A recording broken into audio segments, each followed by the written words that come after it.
I started this series of lectures because I believe that multilinguals can be as good as native English speakers or better if they work very hard. I never promise it's going to be easy, and I acknowledge that if you're not a native speaker, you are starting from a difficult position. You usually have a smaller vocabulary, you usually have a much less intuitive grasp of grammar, you may not be so acquainted with style, and yet, if you work very hard, you can become better than a native speaker. Why you can become better, I will discuss later. Today, I want to focus on some of the issues that you need to face with in order to be as good as a native speaker and to correct repeating mistakes. My name is Shai Dotan. I'm Associate Professor of International and Public Law at the University of Copenhagen Faculty of Law, and this series of lectures is designed to help multilinguals improve their English. As you're writing in English, you can make all kinds of mistakes, but what I want to focus on today is repeating mistakes, mistakes that you can be aware of and try to prevent. The source of a mistake that is repeating can come from your mother tongue. So, to give an example, I had Russian students that had a very difficult time using the definite article, the noun, correctly. Probably it comes from their own language that makes it difficult for them to know when do you refer to the classroom and when you say a classroom. It's something that is difficult for them to do. Most of my students are Danish, and they find it difficult sometimes to combine question words in the speech in English. So they would say something like, I am a great author, why I studied English at Shai's class. But of course the word why is inappropriate in this case. It should be replaced by the word because. And that's something that comes from the way questions are sometimes written in Danish. In several languages, you're going to have a strange predicament in which on the one hand, the similarity of your language to English makes it much easier to learn new words. On the other hand, you can meet what is called in French faux amis, so false friends, words that look very similar but actually mean something very, very different. So, for example, the word aktuell in German doesn't mean the word actually in English. There's no connection between the two, or maybe a very tenuous etymological connection. So things like this can repeat themselves, and you need to be aware of it. The awareness is the first step. Now, what I want you to do after you are aware of it is I want you to find a way for somebody to edit your work and flesh out these mistakes. This is exactly the time when you can really use a mentor, a writing expert, an editor, somebody that is going to read your draft carefully and show you where you make mistakes regularly. Now, it's very important that you don't just take an editor that would change everything in your text, make it perfect, and then you submit it. What you want to do is, if you have a text that is printed out, you want notes in handwriting. If, as is more common today, it's a file, you want the comments on track changes so that you can review each and every one of them before you agree to it. But the absolute best solution is the one that I've adopted for many, many years, is you have a mentor that corrects you in real time. The way I work with my mentor, Patrick Berry, is that I would write a text, and then I would read the text, and Patrick would stop me every time I make a mistake or every time the text can be improved.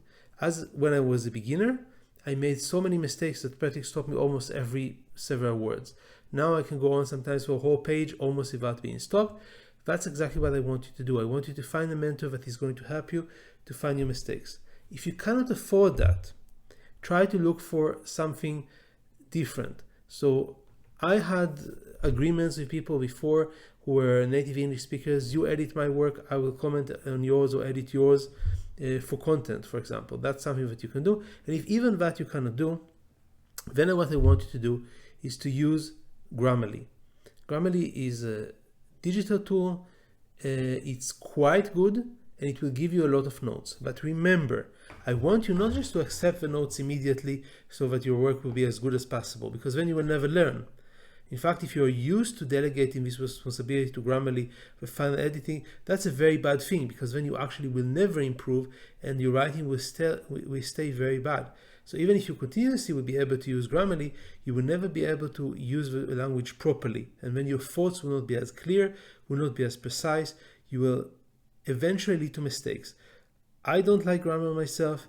I don't like the rules myself, but I realize that if you don't follow the rules and what you're doing is just randomly bouncing ideas around, you will not reach good results. You will not be able to develop complicated ideas properly. So you take the Grammarly and you find which are the repeating mistakes. And then what I want you to do is I want you to make a list for yourself of things that you should look for. Now this can be typos. That's a very easy thing to correct. You can just keep it on the list for a few days until you are already accustomed to correcting that automatically. Grammatical rules, this can take more time. Things like using the definite article for Russian speakers is something that you should be aware of, sometimes for months, sometimes even for years. And you are allowed, and in fact it's recommended, to put on the list also things that are not per se a mistake. So for example, I had the tendency to use too many gerunds. So I would use, instead of saying I go, I was using for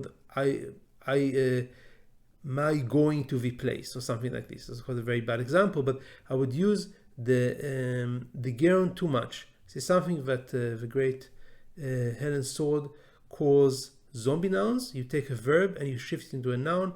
Usually you add ION at the end. So the examination instead of I examine, or you make it into a gerund, you add ing at the end. So that's something that you can be aware of. If you find that you use too many of them, put it on your list. And then what I want you to do is to keep this list visible for you as you're writing. Be aware of it as you're writing on a computer. And then every time when you finish to writing the file and you want to edit it, look at the list and edit these things out yourself. This will make you improve. So to conclude, before we go into a lot of other benefits that you have as multilinguals and other methods that can make you improve, I want you to focus on mistakes. Now, I want to make it clear. I like writing, I like speaking, I want to make it fun. I don't want to focus only on the bad things. I know there's a whole strategy around focusing on taking out as much as possible out of what you wrote. There's even this slogan, kill your darling. So things that you really, really like, that look personal to you, that look part of your individual style, take them out. I don't subscribe to this school, but mistakes needs to be weeded out. And it really helps if you do it consciously. If you make a list of the mistakes that you usually make, give a lot of effort to doing that, then be conscious of that as you are writing, and then be conscious of that most importantly as you're editing and improving your work. Do that and your writing will improve as a multilingual facing this problem of repeating mistakes.